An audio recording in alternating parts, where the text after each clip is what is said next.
9 नवंबर 2019 को अयोध्या मामले में फैसला सुनाते हुए सुप्रीम कोर्ट ने कहा था कि 6 दिसंबर को मस्जिद का ढांचा गिरा दिया गया था और उसे नष्ट कर दिया गया। ऐसा करना सुप्रीम कोर्ट को दिए गए आश्वासन को भंग करना था, कानून के राज का उल्लंघन था। 30 सितंबर 2020 को सीबीआई की विशेष अदालत ने फैसला सुनाया और कहा कि मस्जिद गिराने के मामले में सभी आरोपी बरी किए जाते हैं। स्पेशल जज सुरेंद्र कुमार यादव ने कहा कि विध्वंस सुनियोजित नहीं था, नेताओं ने भीड़ रोकने की कोशिश की थी, गुंबद पर चढ़ने वाले असामाजिक तत्व थे, किसने ढांचे को गिरा दिया पता नहीं। वे अगर सजा से बच गए हैं तो इस मामले में अब इंसाफ की कहानी हमेशा हमेशा के लिए अधूरी रह जाएगी। भीड़ को इंसाफ मिला या आरोपियों को इंसाफ मिला, ये मुकदमा अदालत के बाहर चलता रहेगा। जश्न का ये माहौल एक बड़े आरोप से मुक्त होने का है।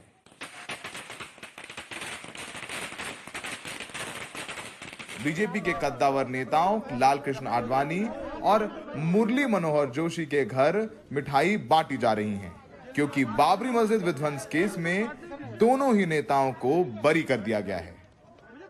कोर्ट ने इन दोनों नेताओं के अलावा बाकी 30 आरोपियों को भी ये कहते हुए बरी कर दिया कि किसी के खिलाफ बाबरी मस्जिद ढहाने के लिए कार सेवकों को उकसाने के कोई सबूत नहीं मिले हैं। 2300 पन्नों का फैसला देने के बाद जज एसके यादव भी बुधवार को रिटायर हो गए। फैसला देते हुए कोर्ट ने कहा कि विध्वंस के वक्त आडवाणी जोशी मंच पर मौजूद थे, लेकिन बाबरी मस्जिद विध्वंस के लिए इन्होंने कार सेवकों का साथ दिया, इसके सबूत नहीं मिले हैं। असामाजिक तत्वों ने बाबरी मस्जिद ढहाई, नारों का ऑडियो आरोपियों की आवाज से मेल नहीं खाता। गवाहों ने कोर्ट में माना कि सबूत के तौर पर दिए गए वीडियो फुटेज से छेड़छाड़ हुई।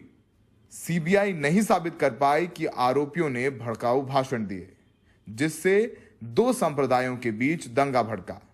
सिर्फ उत्तेजक भाषण से आरोपी दोषी साबित नहीं हो सकते।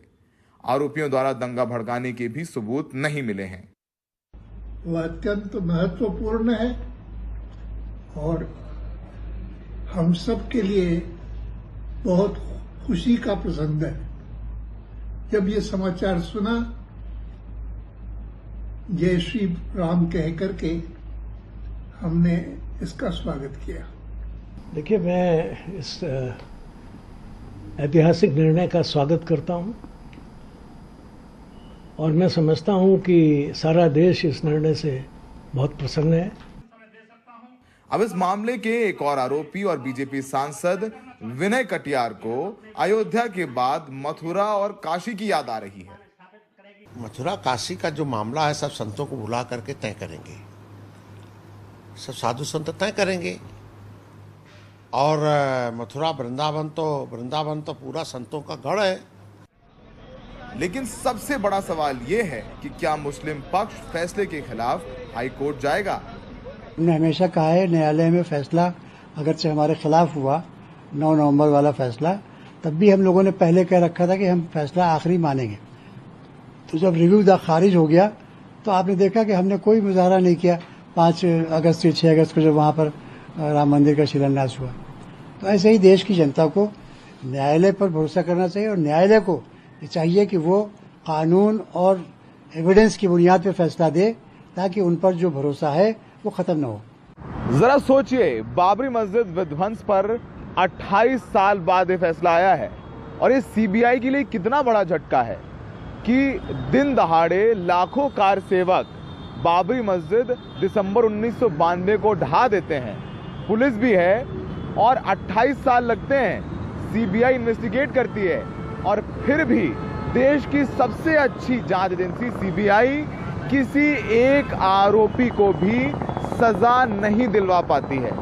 तो ये नाकामी सिस्टम की है और सबसे बड़ी नाकामी सीबीआई की। लखनऊ में सहयोगी आलोक पांडे, राजेश गुप्ता और प्रेम सिंह के साथ सौरभ शुक्ला, एनडीटीवी इंडिया। तो आप देख रहे थे विश्व गुरु भारत के नए भारत की ये कहानियां। नमस्कार।